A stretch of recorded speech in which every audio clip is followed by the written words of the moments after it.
so I would like to share a poem that I wrote, that happened in a dream. Well, actually what happened was, there was a friend of mine who wrote me from Edmonton about her sister in Vancouver while I was living in Toronto, but I'm okay now.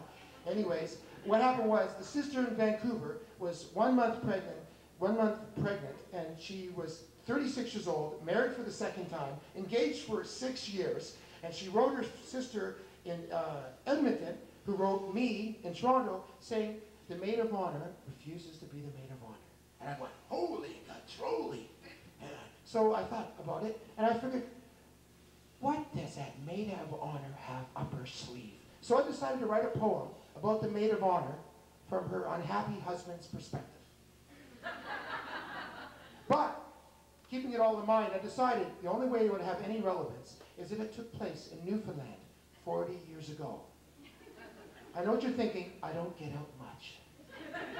So this is how it goes. It's called Tears in Me Barleycorn.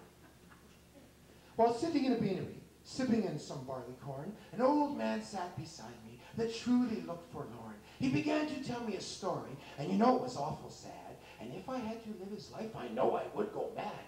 Well, my woman says she loves me, but I do not understand. How come she doesn't want to make love with her man? You know, it's been some time, you know, and I've never had a try. And every time I think about it, I just want to cry. Well, she got married in a pretty white dress on her wedding day, and like a ghost, never put to rest. I remember what her daddy had to say. He said, son, if you would have chosen a pretty girl, you'd have problems naturally.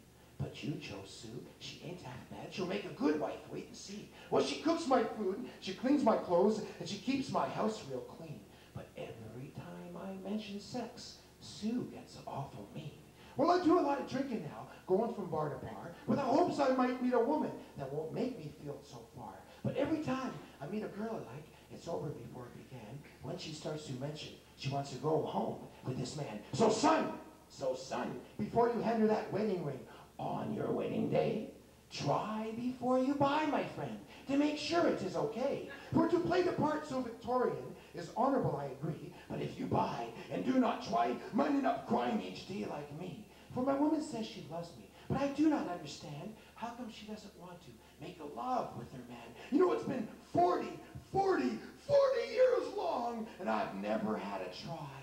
And every time I think about it, I just want to roll my dinghy out into the bay and kiss my ass goodbye.